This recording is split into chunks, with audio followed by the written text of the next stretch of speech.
here. Which one?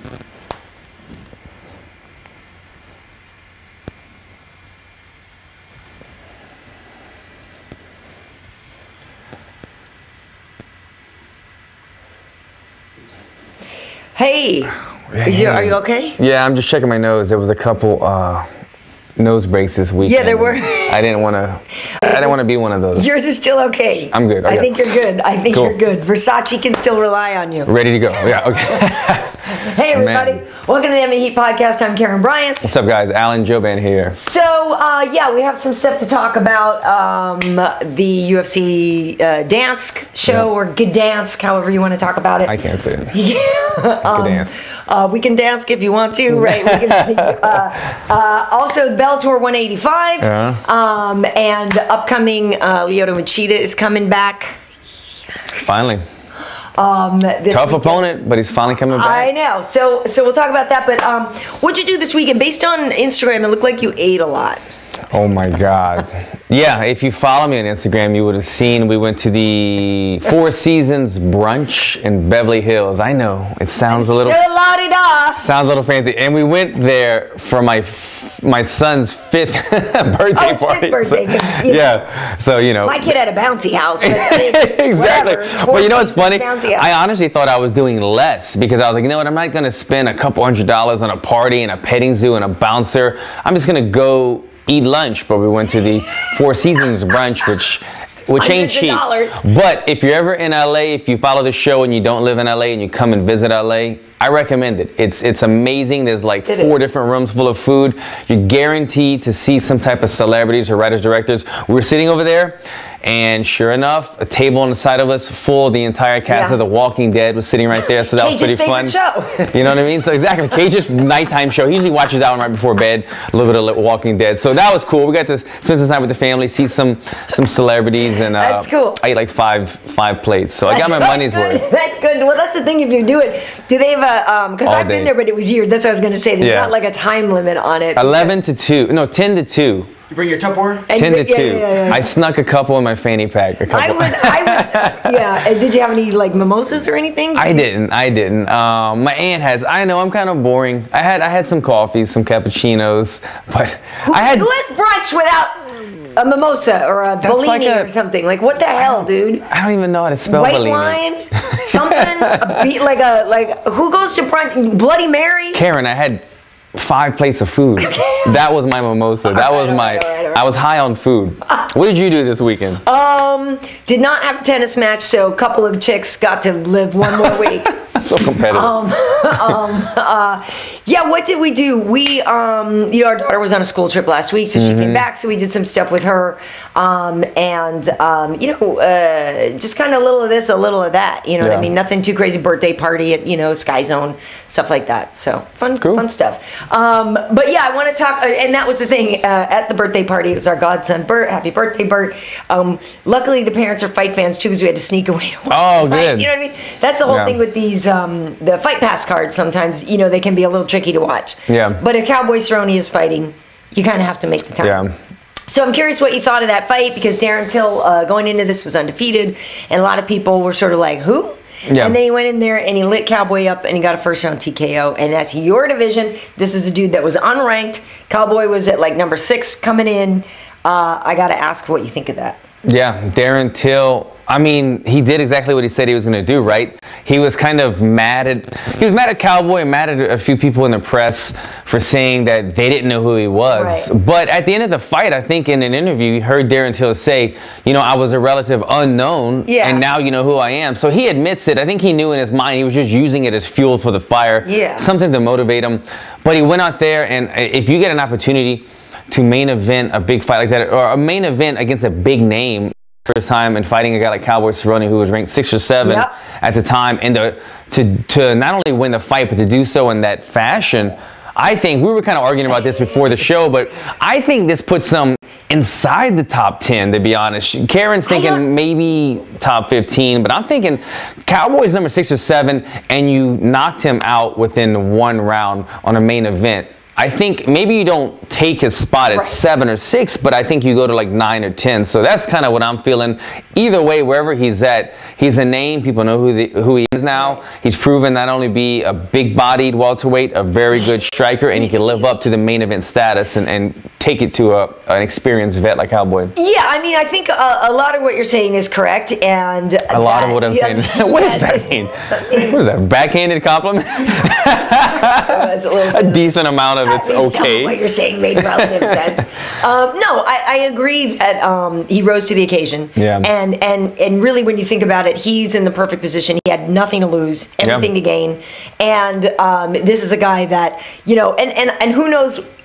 I don't want to say, I don't know. I don't think Cowboy underestimated him. He said he didn't underestimate him. I mean, obviously, Till just a really, really good fight. But I have to believe that leading up to this fight, Darren Till had pictures of Cowboy probably everywhere, all over his, or whatever. His motivation was much greater than Cowboy. I agree on that. So his, you know, whatever. He trained for, like, the Olympics and the Super Bowl and whatever all together in one. You know what I mean? Yeah. So, not surprised that he went out there and had such a great performance. But I did also think, I was like, not that there was 2 different Cowboys that show up, but, you know, I just thought, like, Darren Till looked like just huge. Yeah. And I know afterwards he said, oh, you know, I'm an 85. I'm really a light heavyweight out here. Look at all my power. But I did think it was like, he's just gigantic. Yeah. And it didn't seem like afterwards, this is 3 losses in a row now for Cowboy. I'm like, if you're going to be facing guys as big as Darren Till, and I know that weight cut sucked for you to get to 55, but, like, you might just be too small for 70. I don't know. You lost. I mean, Robbie's solid. Good size guy. You know, Masvidal isn't huge. He came up from 55 as well. I just think if you're going to start to run into big dudes like Till, you're going to have an issue.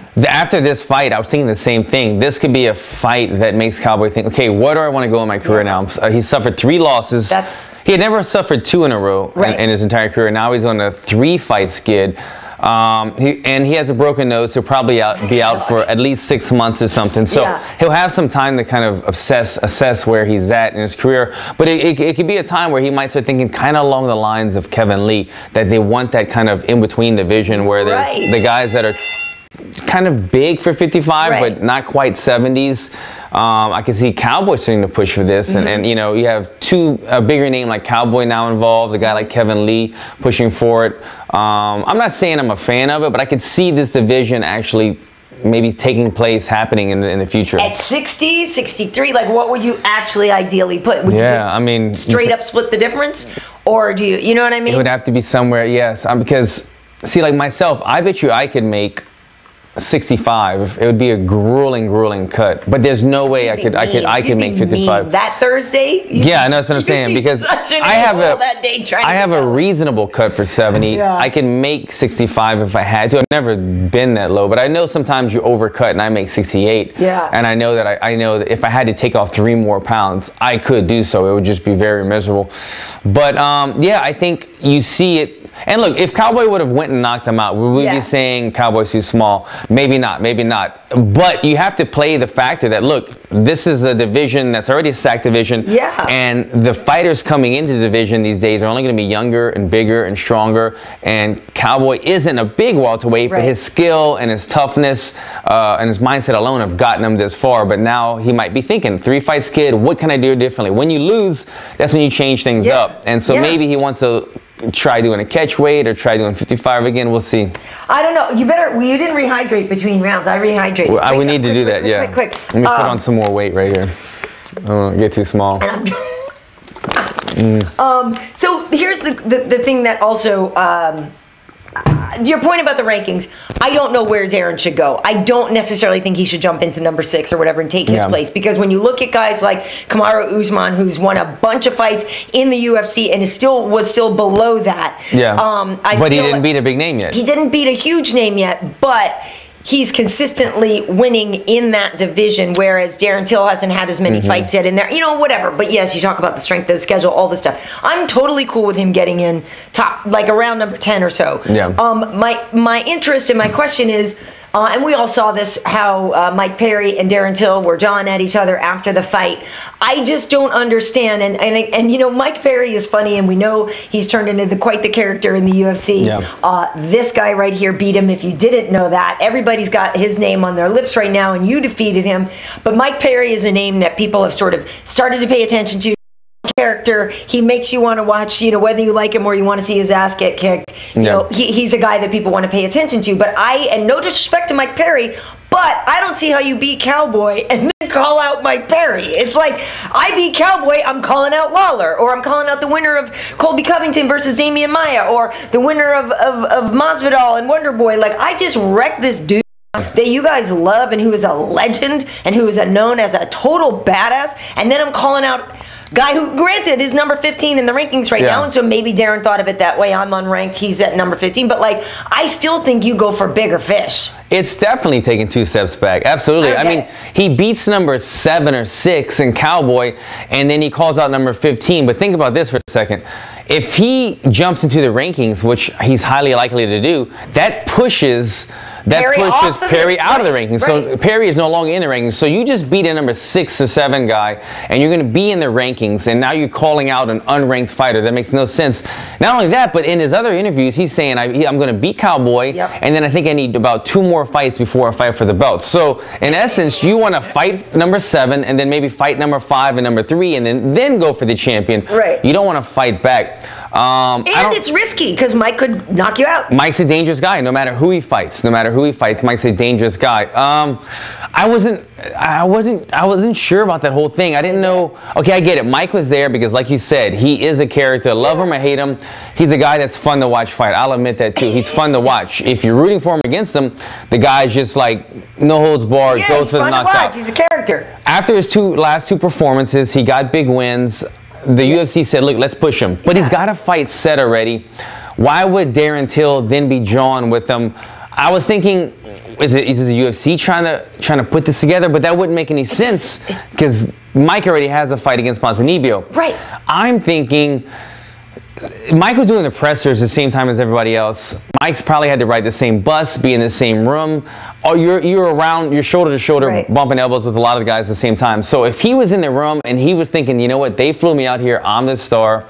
He was probably trying to take the energy in the room. I think he probably disrespected Darren Till, did something that rubbed him the wrong way, and that's why Darren Till called him out. Because otherwise, it makes no sense for him to call him out. I think Darren Till was playing off of his emotions. Yeah. He saw Perry doing rude things to him, and then he saw Perry sitting front row after he's got his women, said, I'm going to call him out. But the fight makes no sense for Darren Till. It doesn't make any sense to me. And also, on the flip side of that equation, let's say you are Mike Perry and you're number 15, and you beat Santiago Ponzinibbio, who just beat Gunnar Nelson, who we know is an incredibly tough fighter. So, again, you're marching up. Yeah. So, I guess it's that Perry assumes, that Till's going to jump in there in a higher ranking. Because, again, either way, even for Mike, if he beats Santiago Ponzinibbio, again, he should be calling for a Lawler. He should be calling for a you know, whatever. So I guess it's just that personal thing, and maybe both of them think we could build it up and make some money. I actually think Till would totally win that fight. So I you know, even though Mike is dangerous with that right punch, and those elbows against Jake were really serious, I think it's a riskier fight for Perry in that he could lose, but it's risky for Till in that if you did get caught, what did you gain from that? You should be moving forward. So agreed. It would be a fun fight. I'd definitely tune in, but I think Darren would have Mike's number. You saw when we fought, and look, fights go differently every time. I'm not saying I would beat Mike Perry 10 out of 10 times, but you saw if you're calculated with Mike Perry and stay technical and stay true to your cardio, you can't get lazy. You get lazy for any one point, he'll hit you. So if you have to have a good gas tank and be measured with your punches, you can beat Mike Perry because he's got a lot of openings. He's technically flawed in some ways that he throws punches, but he's got that haymaker, and you always have to be aware of it. A guy like Darren Till, who's probably got more reach than me, taller than me, and he's a bigger welterweight who fights kind of similar to me, I think he would be able to pick Mike Perry apart with those long punches. Yeah, I mean, hydrate. The other thing too is, and by the way, and maybe that was part of the reason that they gave you, they put you and Mike Perry together because you are both going to stand up. You prefer to stand up, but like, I'm sorry, you give Mike Perry a wrestler. Have we seen what happens yet? Do you know what I mean? The only wrestler we've seen him with was with Jake, but Jake got tired. But Jake, he did. Actually, Jake had a great first round. Jake had a great first round. He took him down, did a little bit of damage. Mike got up. That would have been the key to success for Jake in that fight. Jake got tired in the second round, and he let Perry. I mean, I saw that elbow coming from so far away, but Jake was just kind of like too out of it. I think his cardio drained, and he just couldn't move out of the way. It's too bad. Other fights at UFC Gdansk, though, Karolina Kowalkiewicz looked so good. One of those that I was sneaking away from the birthday party. But, you know, we were at Sky Zone and the kids were busy and they were doing their thing. So this is one that I was watching as well. And I thought Karolina just looked really, really good. Like, I love her vibe, her whole chill leaning on the cage. That whole thing.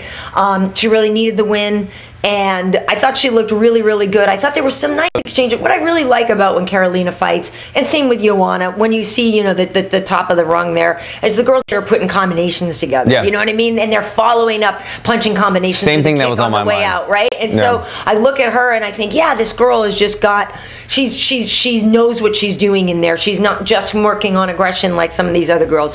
She's technical. She's smart. Yeah. I really thought that was a great performance by her, and I thought it was really cute in the press conference afterwards. And somebody asked her, "What did she just?" It was effing. Awesome. Oh yeah. But she, you know, she said it with like her sweet little voice and sweet demeanor. It's effing awesome. You know what I mean? And she won at home, and I thought that was really, really good. I know, you know, she has had some tough fights. Obviously, she is at the top of the division, and there's only going to be tough girls for her. But I thought she looked really, really good. It was like the best kind of comeback win, less than a knockout or whatever. I just thought she looked like everything was working for her. She needed it. I mean, she's coming. Her last fight was coming off of the rear naked choke loss to Claudia, right? So that was probably in her mind an embarrassing performance. She got rear naked choked in the first round, 2 minutes into the first round. Fast. That's not who she is as a fighter. She came out, like you said, she does so well at throwing combinations. She's not like try to knock you out with one punch. She'll throw 1 or 2 punches to get you to cover, and then once you cover, she follows with you. She follows you. She stays in range as you back up, continuing to land the punches, and she does it really, really well. And she circles off the cage. She was dominant throughout the whole fight, I thought. I think was it a 30-27 fight? I think it was. I mean, and that's not to say that Jodie Esquibel didn't have her moments. Yeah, because it was competitive too. I thought she had her moments. She had her moments. But I didn't think it was like a runaway or anything like that. I agree. But it was competitive and stuff. But clearly, Karolina shined throughout the fight. I thought though, but it wasn't like you said. It wasn't like her opponent wasn't a competitive fight at all. But I thought it just kind of it highlighted Karolina's ability to throw the combinations, use her footwork, and show that she is an elite fighter. Yeah. Where does she go from now, though? She comes off that win. Andrade, I mean, that's the thing. Is so Andrade just put. Has she fought Andrade yet? Well, no, because she fought. She beat Rose. I don't think she fought Andrade. Beat Rose, lost to Claudia. Right, but she had 2 losses in a row. And lost to the champ. Yeah, exactly. So I don't think she's faced Andrade yet. But Andrade is coming off of the dominant victory over Claudia Gadelia. And she already fought for the title. And that's the problem, is that, you know, the top of the food chain there is so, they've already fought Joanna. There's not as many fights to be made. Exactly. So it's rematches already. I mean, if you're talking, you know, if Gadelia had won, it would have been her 3rd attempt at Joanna. You know, Karolina's looking for her 2nd chance. Andrade should be looking for her 2nd chance. Rose is getting her 1st chance. Randa Marcos and Heather Jo Clark. In a couple weeks. So she beat Randa. Randa's a tough girl. Heather Jo Clark. I mean, you know, so Jessica Andrade and Karolina have not fought yet, but Jessica Andrade just had a beautiful performance against Claudia, and she's in line to fight Joanna. So. But they'd both be rematches. They would be rematches, but not the Jessica. No, you could make Andrade and Karolina Kowalkiewicz fight. So that would be the only fight that's not a rematch, which is interesting. But then who would the champion then fight? Right after Rose, she just waits for that winner because you know the timing could work. I mean, it's interesting. I'm actually. You're right. Like, so the Rose fight still has to happen. We don't know. Yeah, that's November 4th. It's a great problem to have in a way. For basically 4 really tough, good, solid fighters at the top there. But again, it is that tricky situation with them all having sort of competed before, and you know that whole idea of trying to get that rematch is always harder. You know, it's harder. One thing I want to ask you about: Artem Lobov said that he may be retiring, or he sort of put this thing out saying he wasn't sure what the future was going to hold. Then you hear these rumors that he might be trying to get out of his contract to box instead. You know, Artem is a really good dude. You know, we spoke before the fight. I know he's a guy that gets a lot of grief, but I like him, and he's a good guy. He's grown on me for sure. Ever since the Ultimate Fighter or whatever, I didn't realize Conor was so aggressive and stuff in the Ultimate Fighter and in life. I mean, Conor's just such the alpha male when they're around that you don't really get to see a lot of Artem. But then once Artem kind of emerged from kind of shadows and started showing that he's got a little shit talk game as well. For sure, it's pretty funny, you know. Like he really is funny. I wonder if that's his own personality or if it kind of came off from being around Conor for so long. He kind of picked up some of his wit and dynamics of how to talk trash. Yeah, he did, and he's funny. Like he cracks me up. Actually, he says some good stuff. Yeah, and it's also like his demeanor. He's almost like ice cold the way he does. It's like a dry sense of humor. Exactly. So it's funny. I like it. It's funny to me, and you know, and the thing about it is say what you will about his record, you know, and you know, he took a lot of fights that he shouldn't have or whatever. Fought him, you know, he never turned down a fight, which is good for your toughness, credibility. Not so great for your record. Yeah. But I wish him well. I don't know what he's going to do next, but he's always been cool with us, and he is an entertaining guy. And the other thing is, he's real smart. Like he has a finance degree and speaks multiple languages and stuff like that. Like, but I don't necessarily want to see him boxing because I mean, let's be honest. I don't. I don't know that he's even built for it that well, right? Yeah. Because he does. I mean, he's got not a great reach, and he keeps his hands all the way down, which worries me. No, I don't think he would do what you said it. He's not built for boxing. He can box with MMA guys, but not against professional fighters. And I don't want to see it. They're talking about him and Paulie. Yeah, Paulie who? I can't even say his. Hey, wait, Paulie who? I don't want to see it. Can either of you guys say his name? Say it one time and I'll repeat it. Paulie Malignaggi. Malignaggi, baby. Oh, that was good. Say it, Wade. Paulie Malignaggi. It's still a real way. Malignaggi. The clone is not. See, I forgot it again. Malignaggi. There you go. Malignaggi. There you go. I don't want to see. I don't want to see. I don't want to see the Russian Hammer. Is that his last name? Yeah. Is that his name? Yeah. Fight Paulie Malignaggi. And I don't want to see. The real fight is between you two trying to say his name. I don't exactly. The real struggle is you guys deep waters. We're in deep waters. And I don't want to see Conor fight Paulie either. I don't know how I got sidetracked to that, but they're kind of talking about that being a possibility. I don't want to see that either. I see Paulie. He's fishing for the payday on this one. Like the other one, it was kind of like. I don't know how it got to Mayweather and McGregor, but it was like a fight that they both wanted and everybody wanted. But on during the whole Mayweather fight, I felt like Paulie was looking for the payday, trying to kind of get his name out there, and McGregor's not even responding to it. And so what? Now they're talking about him fighting the Russian Hammer. Like it makes no sense. No, and Paulie in his day was a good boxer. Yeah. That's what I'm saying. So it's not that I don't respect him. It's just like I don't. Exactly, and I want to say the same thing, and I don't mean this disrespectful, but he's irrelevant right now. Other than him being part of Conor's camp, you know what I mean? He's a guy that's not fighting anymore, and he's not in shape anymore, and a lot of people, modern fans, don't really know who he is. So it's like, why would they want to see him fight on the back, coming off of the Conor's loss to Mayweather? I don't know. Yeah, it doesn't matter. But I do, if Artem does box, I will say this. He is a tough guy, and he can knock people out. You know, I think it's, obviously Touchy-Feely got the win based on the takedowns. That really was scoring for him.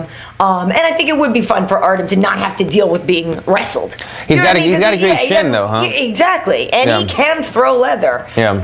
So in that respect, I think it'd be fun to see him compete in a place where he feels like he can kind of let things go more. But regardless, whatever, if he stops, I don't know. But anyway, good luck.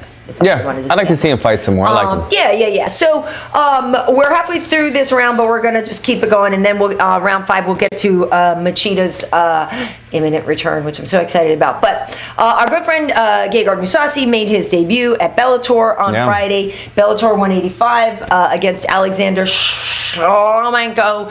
I just always think and Shirley, like Schlemiel. Remember that whole thing? Tough fight. Yeah. I want to watch it again and watch the second round again, because when you look at the scorecards, everybody gave Gegard rounds 1 and 2. Right. And they gave Shlemenko round 3. Now, round 2 obviously is the tough round. It was a really close fight. Like, I can see how people are getting really, really mad and that thought Shlemenko was robbed.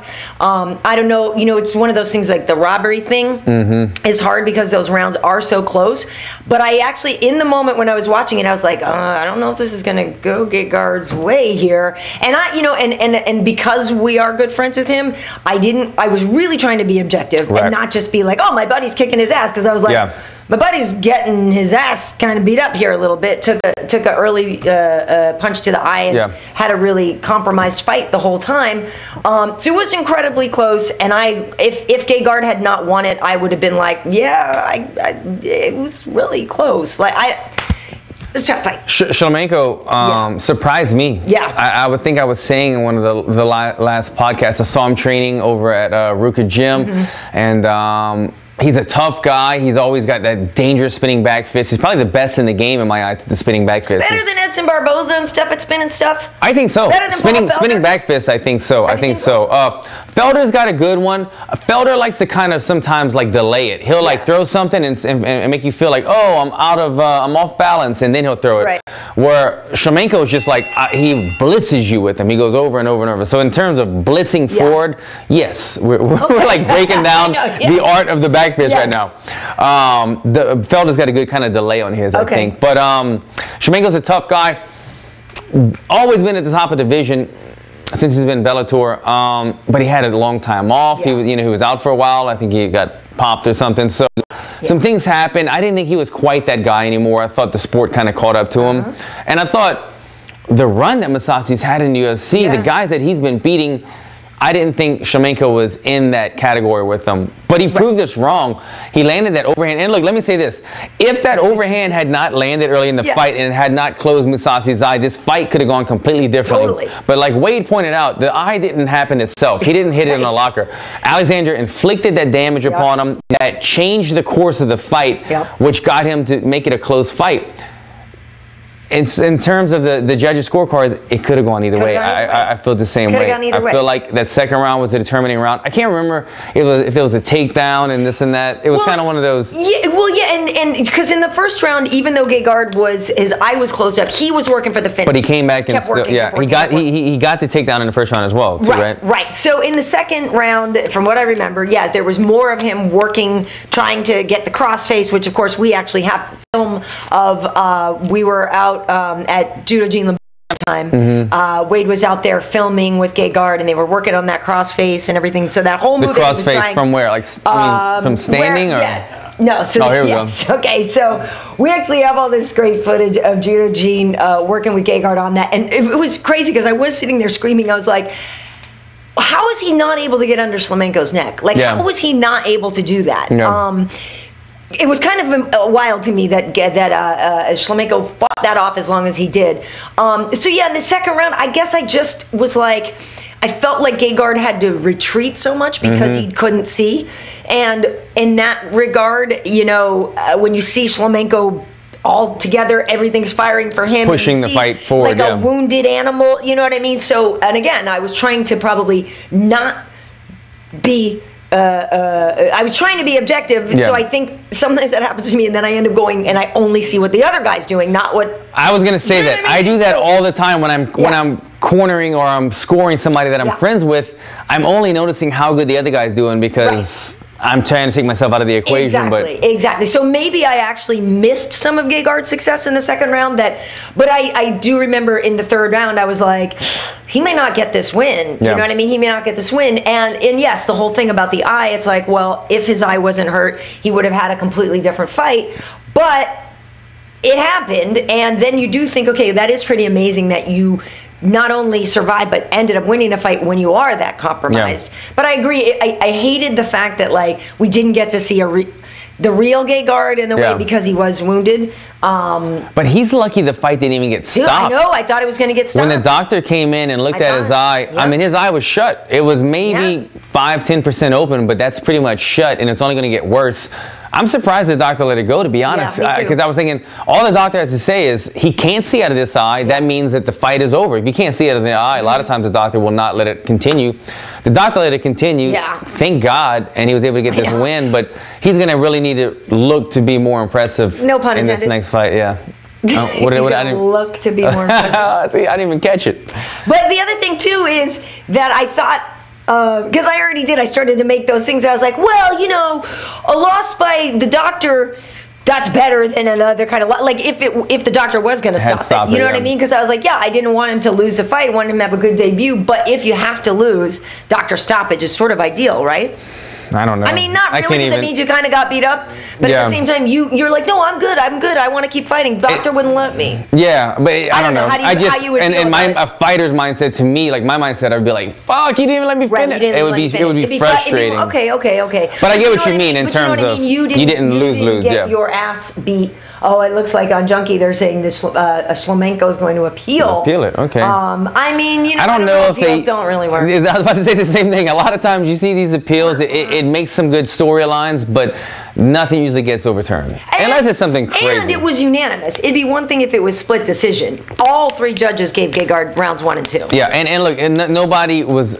A lot of people were saying, okay, that was a close fight. Nobody was saying that was a freaking, you know, it wasn't a theft. It wasn't grand theft. Yeah, auto. absolutely. It wasn't the greatest robbery since, you know, since whatever. But I'm happy for Gegard to get the win over there. I'm sure that's not the way he wanted to get the win. You know, he talked about, we did an interview beforehand. He talked about, you know, wanting to fight Rory McDonald at some point in the future. I did see a tweet where Rory said thought Shlemenko won. Yeah. Right. So, yeah, it's tricky. It's tricky. They're not always going to be pretty, but you take them, get the win, move on. Right. So coming up this week, though, we do have the return of the Dragon. Return. Which is why see what she did there? I have that ridiculous pose in our thumbnail there. Speaking of, you know, Gegard and Lyoto had fought. I was actually at that fight down in Brazil. That was a close fight too. I know after that fight, Gegard was not a big fan. He thought that Lyoto was a little slippery, but whatever. That's neither here nor there. Lyoto is coming off of a suspension, which, if you ask me, is kind of bullcrap. Because Lyoto, if I'm remembering all the details of this correctly, took something that he thought was going to, oh no, I just found out this supplement had this in it. So he tells them, admitted to it. Then they actually do the test and it never even showed up anyway, but they suspended him for basically being honest and saying, I accidentally took this thing, but it didn't even show up on the test. So I'm like, well then, how do you punish the guy if actual levels weren't so much for doing the right thing. Damn. You know what I mean? And and it's like, this is a dude who I believe believes in the martial art code. Like when you know what I mean? When I think of Lyoto, I think of martial artist. You know what I mean? And I think of that honor, that integrity, that kind of thing. And so coming forward with that, I felt like, you know, that's what he was doing. That's right. As a parent, you've always said to your kid, no, I don't want you driving drunk or whatever, but if you come to me and you're honest about the situation, maybe you won't get punished, but you know what I mean? You know what I mean? Yeah. So that to me was quite frustrating, but we went to King's MMA on Friday for Friday sparring. So Lyoto was there working, Kelvin Gastelum was there, John Tuck was in there, Giga Chikadze. So I got interviews with all 4 of these guys, and Rafael Cordeiro. But Lyoto, I'm just excited. I know you are, Karyn. I am too. Great. You love him too. I am. And look, Lyoto is probably one of the fighters that I have studied the most. Being his style and his being a southpaw striker, him, Anderson. There's a handful of guys that I've studied, Luke. But Luke a little bit. I don't say I'd studied Luke. I like the stuff that Luke does, but as far as studying him, this is probably earlier in my career as well. But just the things, the creativity that these guys are coming up with. For me as an up-and-coming southpaw striker, I was just in love. I'd always study Lyoto because he has a lot of tricks, and he uses these tricks to get out of fights unscathed sometimes. And so that's what everybody wants. If I can get out of there, I could fool somebody into eating my head kick or whatever, and you can get out without a war, then that'd be ideal. So I'm a big fan of Lyoto, and he's helped me a lot throughout my career with sparring and everything. Excited to see him get back in here. He's got a tough guy on this comeback fight. He is fighting somewhat at home. He'll be the hometown favorite in Brazil, but Brunson is no joke. Brunson can take him down, but I'm curious to see what Brunson we get against him. Well, exactly. Lyoto's a tremendous counter striker. Yeah. You want to be careful how fast you come in. Well, and that's the whole thing, is we've seen in the past when Derek blitzes people. When he blitzed Robert Whittaker, it ended poorly for him. Then he fought a lot more smartly against Anderson Silva. People still gave Anderson the win. Yeah. A lot of people thought Derek did it, though. I thought so. But in his last fight, he came out against Kelly Dadbod. He was very, very measured and finished that one. Took him out quickness. Real quick. Yeah. So yeah, I do think that it's going to be an incredible disadvantage for Derek, the fact that this fight is in Sao Paulo and it is the return of the dragon. The Ue vai morrer chants are going to be bananas. Like the vibe is going to be crazy. You will die. Yeah, and I talked to Lyoto. We asked him, you know, it does mean a lot to him to be coming back in Brazil. But yeah, it depends on which Brunson shows up. But the thing about Lyoto is, like you said, the countering. And so at some point, somebody has to go first, right? Somebody has to go. And he's so good with that, like using your own force against you, right? Getting you to rush in, pow, pow, and then you cut, you know. Pow, pow. As he did with Ryan Bader. I mean, this is a while back, but I think I was at that fight at the Staples Center years back.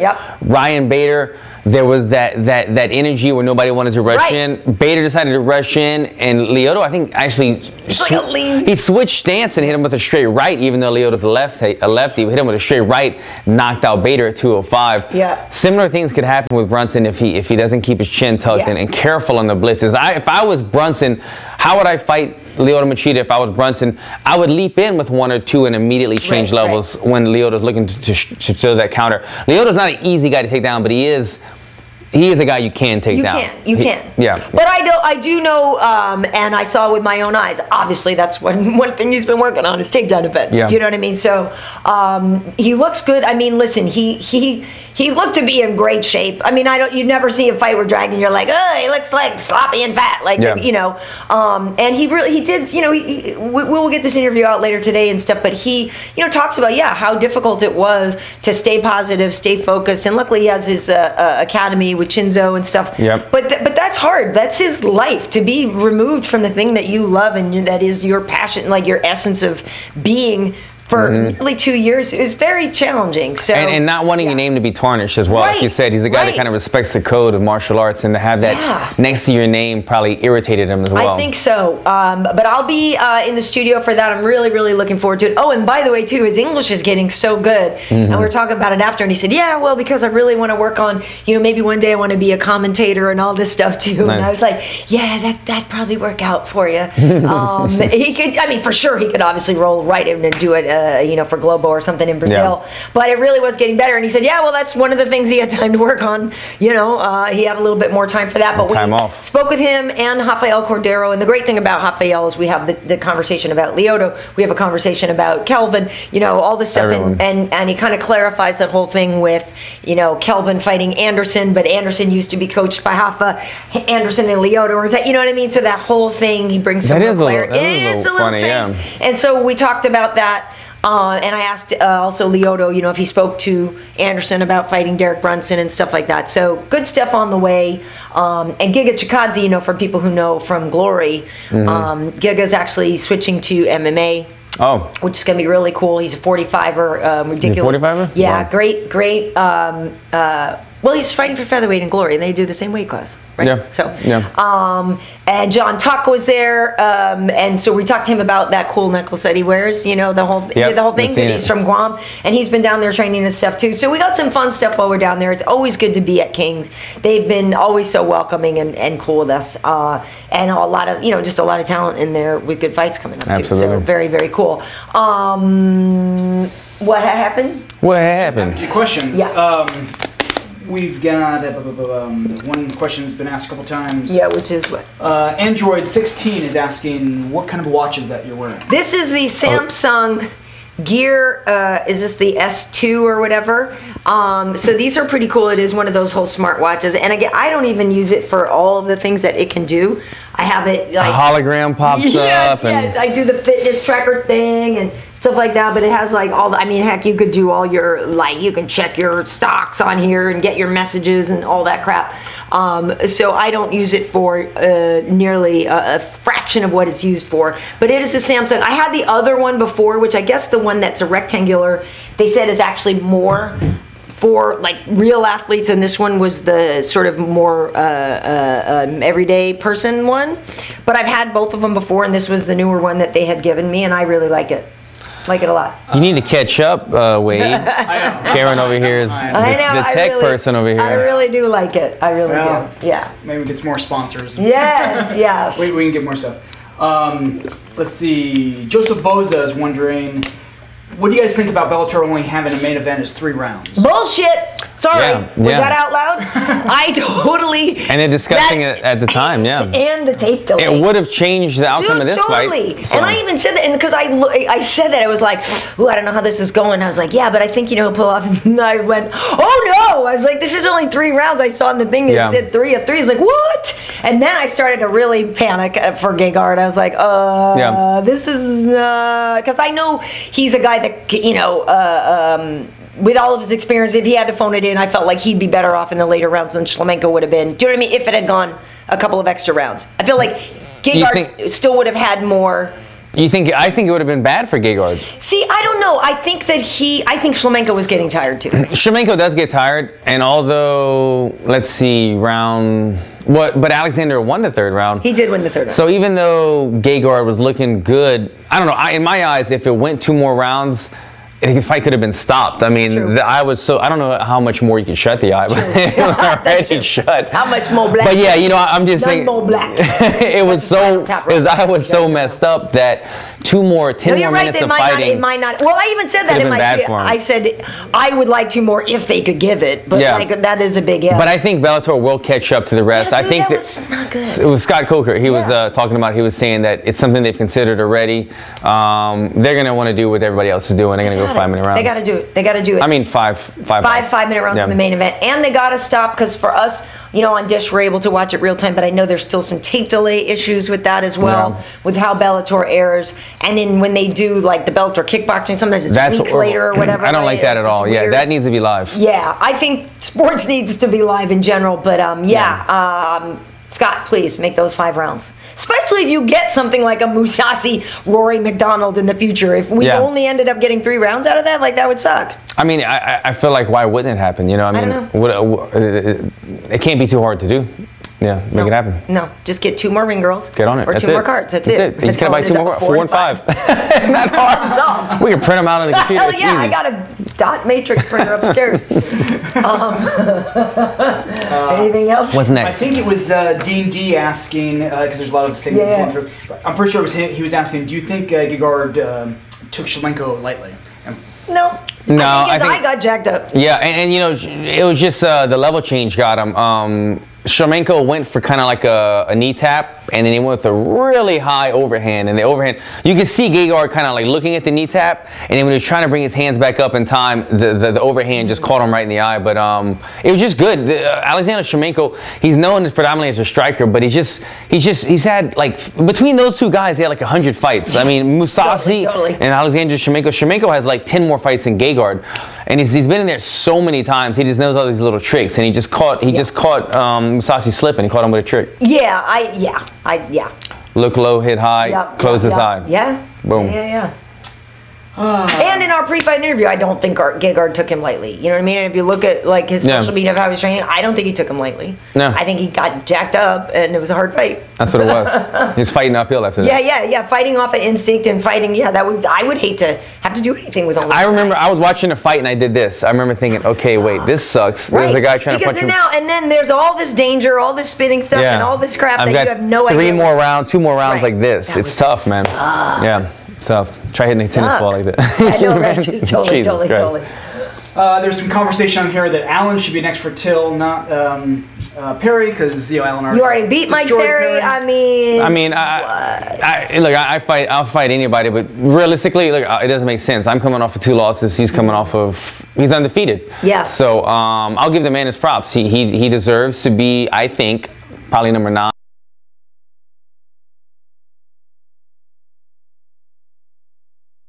He's got the buzz. He should be lobbying for that big name fight. He should be doing calling out guys like Rory or Gunner or somebody like that. And even if he doesn't get the big name, it keeps him in that conversation. So even if he doesn't get 1 through 5, they might give him 6 or 7. So if I was him, that's the route I would take. Yeah, I think it's smart for him to keep moving up. I mean, basically, that's how Colby Covington got a fight with Damian Maia. Colby Covington starts calling out Tyron Woodley, and everyone's like, okay, pump the brakes, but we will give you this. Do you know what I mean? So, and Colby Covington is a guy that, like, a lot of people are like, wait, what? How is he up there fighting a guy that just fought for the title? Wait, what? It sounds so ridiculous when people call out big names when they don't deserve it yet, but just by doing it, it plants seeds in our heads, and then we write stories about it or we talk about it. And once the conversation gets going, then it's not so crazy if you don't give them the 1 through 5 guy, but you give them the 6 to 7 guy, like we just said. It doesn't sound as crazy. So that's why guys are doing it all the time. That's why they're calling out all these names constantly. The fights are happening. Last question, not fight related, but I have a question. Maybe you can answer this. Has KB ever encountered a scummy producer like Harvey Weinstein? And did you break the bum's jaw? You know, it's very interesting how all of that stuff has played out. So here, how would I phrase this? I've never been propositioned in that if you do this for me, I will do this for you thing. I've never been asked that or whatever. Now, have I been in the workplace where you get hit on? Sure. That's happens, I think, across the board, as we're seeing, obviously, 2 women. That happens a lot. I have never, luckily for me, been in a position that I felt like I couldn't talk myself out of, or you know what I mean, diffuse the situation. And it's never, it's like, it's not, we're not talking, touching, and it's all just verbal, you know, whatever. And I have never been a person who didn't feel like I could defend myself, you know what I mean? So and I've never even gotten weird. It's, now we're good. I'm married, you know, I'm married, and you know, that kind of thing. But I do know that it is incredibly hard to complain about that, and it would be incredibly hard to complain about that, because you don't want to lose your job, and these people, you know, when it is a power position, you do think sometimes, like, hey, even if I've said no to somebody and maybe they weren't, you know, it wasn't that whole thing, but you do wonder, like, oh, is that a problem for me? You but I think, like you said it, like being able to diffuse the situation would probably be the best thing. But I'm also a person who, let's be honest, like I'm not the kind of person that a lot of men feel they can victimize for one reason or another. It might be physically I'm imposing. I'm 5'8" and I'm not petite. It might be that they're afraid of brown-skinned women. No, but for real. And you're not. I get it. But you know what I mean. And I know that you're well-spoken. You're not a petite little girl. Right. Bam. But with Lupita Nyong'o, I guess that just came out with Weinstein. But like, I actually, it's not a joke, but I was saying, all the black girls are probably finally at least happy that they're never in a Miramax movie, because they were never put in this position now, because he only liked white girls, it looked like, until the Lupita Nyong'o thing. And to be honest with you, I've joked, again, that's maybe not the right word to use, but a lot of time in these sexual harassment cases that we've seen at networks and things, it is white ladies. Do you know what I mean? And I don't know if the brass doesn't like black girls. There's not that many of us at these networks anyway. Like, so I don't know if it's an odds thing. Listen, there's a lot of problems in the way these things work. But to answer your question in a very long way, I've been fortunate that nobody's ever tried to put their hands on me or give me that kind of proposition, because I would take them the fuck out. That's why. You have to deal with her. I'm saying, like really. Woody's asking if I'm scared of you. Woody's sometimes yes. Sometimes yes. I just go to another room. He's just talking about when I get really hangry, because that gets a little dicey. You gotta make sure she has her meals. Well fed. Low blood sugar is what you want to look out for with me. Have you ever been? I feel like everybody in their life, and it's funny because you mentioned it, because ever since, you know, what is the Me Too? Me Too, exactly. Me Too on Facebook, a lot of you guys have seen that. I've seen more, I feel like I've seen more guys than girls. And some of these guys are not guys that you would think. Right. Happened to Terry Crews. They're tough guys. So I feel like in most people's lives, at some point in their life, something happens. And for me, nobody's ever like gave me anything, propositioned me anything. But for me, just my circumstances, I've always felt like, even if somebody does say something, what are they going to hold me down? Some girl or some guy or some producer is going to be like, you better do this, Alan, or else what? I'll slap the crap. Exactly. You know what I mean? So like, you know, I'm thick-skinned enough that if somebody ever said anything to me, I would either just blow it off or defuse the situation. But yeah, definitely, there's been, in Hollywood, you know, people say certain things or hit on you certain ways, but I've never been propositioned, you know, that formally way. like that. But it does suck, because even if it did happen, what would I say? Because I want to work again. So you know what I mean? Yeah. Like even if you call them out on that job or whatever, and let's say they got caught and you got paid, are you ever going to work again? Yeah. You know what I mean? It's like you got to get paid out enough. Like literally, it needs to be a go away money, right? Yeah. Because. And that's the problem. Yacht money. And that's the problem. Yeah. So, yeah. And lastly, to end on a fight question. Okay. Ferguson versus McGregor. What do you guys think? I just hope it happens. Yeah, that's the fight that needs to happen. There's so many other things that, I don't want to say there's so many other things, but there's a possibility of Nate. There's a possibility of Paulie. Magomedov? Don't say it while you would get a spit take. Don't try to say it while... Malganaganagi. That guy. There's a couple possibilities for McGregor, but the only one that makes sense is Tony and Khabib. But even though Khabib is kind of the money fight because they think of two countries fighting each other, more pay-per-views, I think Tony's the money fight because you've got the guy that earned it. He rightfully should be the guy fighting. He's the interim champ. He's the champ. So that was my other part. Not only is he the guy that deserves it, that everybody wants to see fight, but he also has a belt, literally has a belt. So now you have two champions colliding. It's kind of a more marketable sell. And the momentum that Tony has right now, it is the fight that everybody needs to see. The Nate fight, love watching him fight, but why would he fight Nate McGregor? Why would McGregor fight Nate? It makes no sense. After the Tony fight, if a winner or loser wants to fight Nate, that would be a fun fight. Either one of those guys, Tony versus Nate or McGregor versus Nate, that could be a fun kind of super fight. But right now, that to me, in my eyes, is the only fight that needs to happen right now. Boom. Agreed. Yeah, and the thing, I totally agree with all that.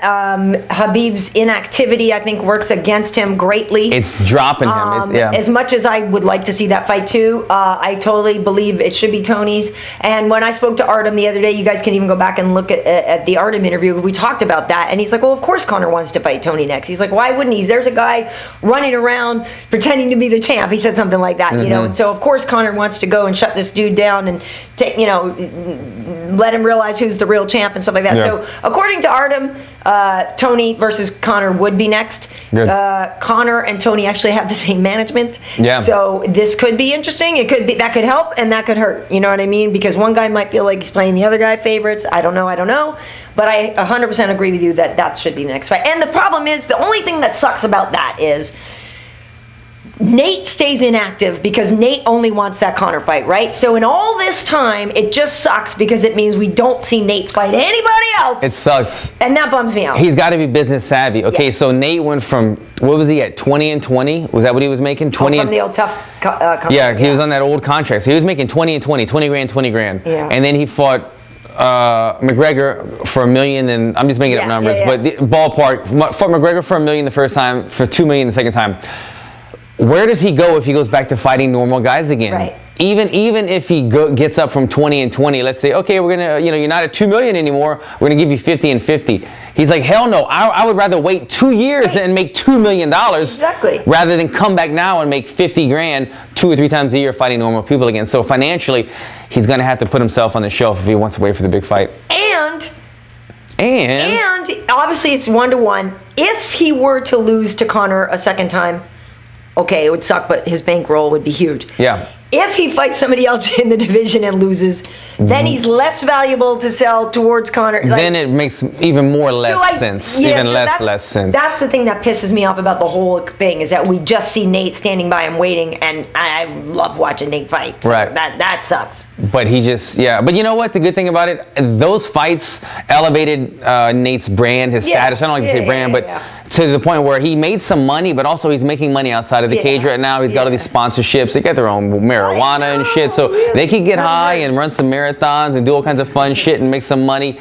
Keep on training, wait for the big fight to come. I'm saying this in a good way, you know what I'm saying? Like, at least they're not like sitting there broke. They got some money, they got the sponsorships coming in, so. Okay, everybody, it's time for your commercial break, your wait, hold on. Oh, here comes the dog. Oh, and another thing, EBI last night. I watched, stayed up, watched EBI, the lightweights. Gary Tonin took it again. The guy is flawless. He did? He won again? Won again, 20 Gs, submitted all 4. Sorry. Submitted all 4 of his opponents. Wow. And then 10th Planet welterweight Boogie, Richie Martinez. Nice. He won the, what am I trying to say? Combat Jiu-Jitsu, where the guys slap each other. If you've never tuned into that, check it out. If you're not a Jiu-Jitsu guy, because it's kind of slow, try Combat Jiu-Jitsu. It comes on EBI, on Fight Pass, where guys get to do Jiu-Jitsu. They start standing, but once you get to the ground, you're able to hit each other. So it kind of makes it like, it's an in-between between Jiu-Jitsu and MMA. It's something for... It's only for flat earthers, though, in-between, flat earth, yeah. Don't even listen to Eddie Bravo's talk. Just watch EBI. That's all I have to say about it. He's so great. Yeah. All right, cool. Sorry, Harms, she just loves Alan so much that we always have to... She really does. I know. Someone was going to get hurt if I didn't let her come over and give you a kiss. Okay, cool. So next week, we're thinking we should do our Halloween episode. Last year, I think we were Skyping on Halloween, but maybe hopefully this time we can do it in person. And I don't know what... She doesn't know yet. I have one picked out. It's a secret. You guys will see it. Cool. All right. So on social media, I am you're watching this on the Karyn Bryant YouTube channel. You can find me at Karyn Bryant on Twitter, KB Heat on Instagram. And so like we said, we have an interview with Lyoto to come out, Cordeiro, and then also later we'll be putting the ones out with, Kelvin, John Tuck, and Giga. And Evie and I will do a Trocasal this week as well, because she'll obviously have a lot more of the Brazilian side of Machida's return. And we have some Brazilian, I asked him a couple questions in Portuguese as well that we'll use in that. So very good. Check me guys. At Alan Jouban. I don't change nothing. I still have my Lafayette, Louisiana phone number from when I was 18. I don't change shit. That's awesome. I'm still there. Yeah? Yeah, that's good. Cool. Yes. Than's for listening, guys. Peace. Same number, huh? Same number, 337.